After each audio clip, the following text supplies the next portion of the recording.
हम लोग घर के ऊपर किस तरह पढ़ें, थोड़ा सा उसके बारे में रोशनी डालें। देखें, तरावी पढ़ना है तो इससे पहले तरावी की हकीकत को आपको जानना होगा। तरावी बिलाशुबहा सुन्नत मुअक्कदा है और ये रसूलुल्लाह सल्लल्लाहु अलैहि वसल्लम की बड़ी अजीमुश्शान सुन्नत है कि आप रमज़ान के महीने में चाँद निकलता था, जब रमज़ान का तब से लेकर शव्वाल का चाँद निकलने तक आप इशा की नमाज के बाद तरावी अदा करते थे। लेकिन जमात से तरावी दौरे नबवी अलैहिस्सलाम में नहीं होती थी। उसके बाद सिद्दीक़ अकबर का ज़माना आया खिलाफत का, उनके ज़माने में भी तरावी जमात के साथ नहीं होती थी। हज़रत फ़ारूक़ आज़म का जब ज़माना आया तो एक अरसे तक उनके ज़माने में भी तरावी की नमाज जमात से नहीं होती थी। एक दिन ऐसा हुआ, ये उसदुल गाबा फ़ी मारिफ़त सहाबा की रवायत में पेश कर रहा हूँ और आसार सहाबा में भी मिलता है कि हज़रत उमर गुज़र रहे थे एक आबादी से, तो देखा कि मस्जिद के अंदर जमात के साथ नमाज हो रही है। आपने देखा कि इतनी ताख़ीर से इशा हो रही है, इशा का वक्त तो लोग पहले पढ़ लेते हैं। तो जब मुसल्ले से लोग फारिग हुए तो हज़रत उमर ने पूछा कि भाई कौन सी नमाज़ पढ़ रहे थे, क्या था? कहा हुज़ूर हम लोग तरावी जमात से पढ़ रहे थे।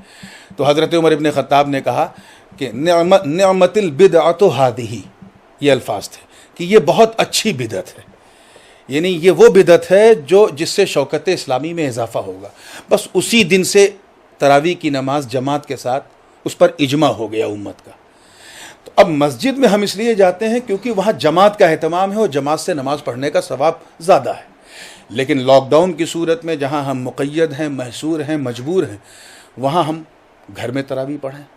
और ये याद रखिए, तरावी मर्दों पर भी है सुन्नत, औरतों पर भी है।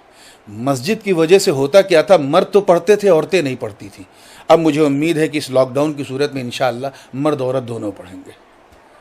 घर के ऊपर मतलब ये सवाल है मेरा कि घर के हाँ, घर के अंदर बिल्कुल पढ़ सकते हैं। आदमी हाँ हाँ हाफिज़ कुरान तो है नहीं, तो हाँ, किस तरीके से मतलब वो अपनी उसका तरीका ये है कि अगर उसे 2 सूरत याद है, सिर्फ 2 सूरत याद है, तो वो तरावी की 20 रकत पढ़ सकता है।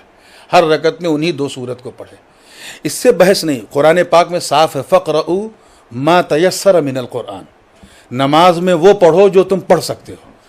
यहाँ तक कि हुजूर ने फरमाया कि अगर किसी को एक ही सूरत याद है तो दूसरी रकत में उस सूरत को दोहरा भी सकता है। जैसे किसी को सिर्फ कुल वल्लाह ही याद है तो कर सकता है। जिस तरह हम मस्जिद में जमात कर सकते हैं, हम अगर हमारे घर में कोई हाफिज़ है और 2-3 कम से कम 2 मर्द अगर हैं और नमाज़ पढ़ा सकते हैं, तो घर में भी हम तरावी की जमात कर सकते हैं। जमात का मसला नहीं है, यहाँ मसला हमारे लिए मस्जिद है कि हम मस्जिद में नहीं जा सकते। तो जहाँ जमात मयस्सर है वहाँ जमात से पढ़ें और जहाँ नहीं जमात कर सकते वहाँ तन्हा पढ़ें।